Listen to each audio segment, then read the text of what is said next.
what, in terms of processing, did you collect any evidence at that time? Yes. What evidence was located on that crime, at that crime scene?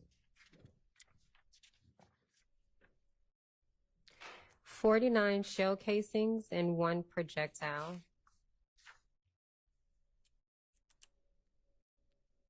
Was recovered as evidence from that crime scene. And did you turn that evidence in as you did with the prior shell casings and the other 2 APD incident numbers? Yes.